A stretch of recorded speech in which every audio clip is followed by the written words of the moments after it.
কার্যক্রম নিষিদ্ধ আওয়ামী লীগের ঘোষিত লকডাউন কর্মসূচি ঘিরে রাজধানী সহ সারা দেশে সর্বোচ্চ সতর্ক অবস্থায় আইন শৃঙ্খলা বাহিনী। রাজধানীর গুলিস্তানে এই মুহূর্তে আমরা দেখছি নিষিদ্ধ সংগঠন ছাত্রলীগের একটি বিক্ষোভ মিছিল বের করছে। এই মুহূর্তে আপনারা দেখতে পাচ্ছেন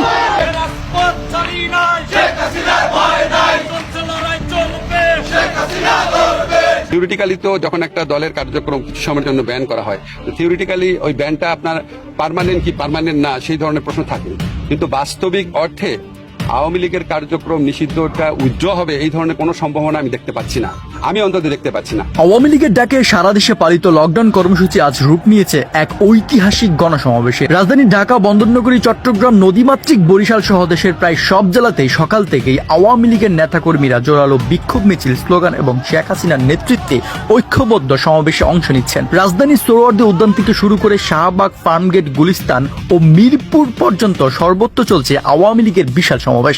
জনতার ঢল এমন পর্যায়ে পৌঁছে গিয়েছে যে সাধারণ যান চলাচল প্রায় বন্ধ হয়ে গেছে। কি বার্তা দিতে যাচ্ছেন বা কিভাবে আপনারা সংগঠিত হবেন, কি বার্তা নিচ্ছেন? আগামী দিনে জননেত্রী শেখ হাসিনার নেতৃত্বে আবারও আমরা একটা সুন্দর বাংলাদেশ, এটাই আমরা এই মেসেজটা এখান থেকে নিতে এসেছি ছাত্র সমাজকে নিয়ে।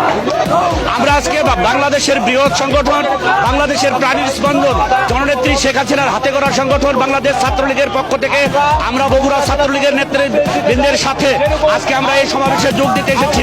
আমরা বগুড়া থেকে এসে আমরা বগুড়া সহ সারা বাংলাদেশের নেতা কর্মীদেরকে জানান দিতে চাই, আমরা বগুড়া থেকেই আগামী দিনে বিএনপি জামাতের যে চক্রান্ত নৈরাজ্য সৃষ্টি করার পায়তারা করছে, আমরা বগুড়া থেকে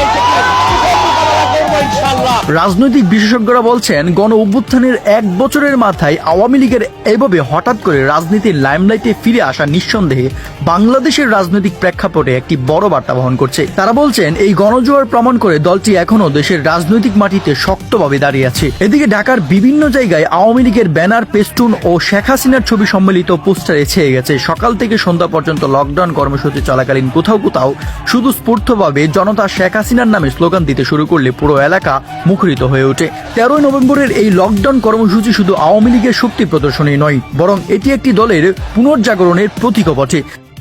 সোহরাওয়ার্দী উদ্যানের ছাত্রলীগের সর্বকালের স্মরণকালের সবচেয়ে বড় যে মহাসমাবেশ, এই মহাসমাবেশে কিন্তু নেতাকর্মী ইতিমধ্যে ঢল করেছে এবং নেতাকর্মীদের এই আজকের এই দলকে কেন্দ্র করে আমরা আপনাদের সরাসরি যুক্ত করেছি এবং দেখানোর চেষ্টা করছি সোহরাওয়ার্দী উদ্যান। অনেকে মনে করছেন, এই কর্মসূচির মধ্য দিয়ে শেখ হাসিনার নেতৃত্বে আওয়ামী লীগ আবারও দেশের রাজনৈতিক মঞ্চে তাদের পুরনো শক্তি অবস্থান ফিরে পেতে যাচ্ছে। এক ভার্চুয়াল সাক্ষাৎকারে আওয়ামী লীগের এক নেতা বলেন, আজকের এই কর্মসূচি প্রমাণ করছে শেখ হাসিনা এখনো বাংলাদেশের রাজনীতির কেন্দ্রবিন্দু। জনগণ এখনো তাকে ভালোবাসে, তার নেতৃত্বে বিশ্বাস রাখে।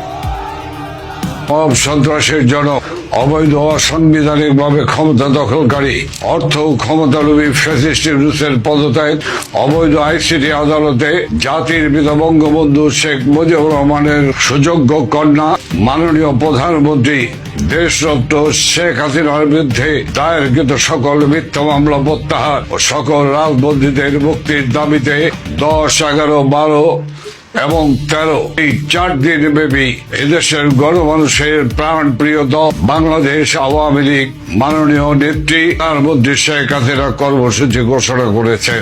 10, 11, 12 এবং 13 সারা বাংলাদেশের সকল জেলা এবং উপজেলার প্রতিবাদ এবং বিক্ষোভ অনুষ্ঠিত হচ্ছে এবং হবে। 13 তারিখ সকাল থেকে সন্ধ্যা পর্যন্ত ঢাকা মহানগরীতে লকডাউন পালন করুন। এই লকডাউনে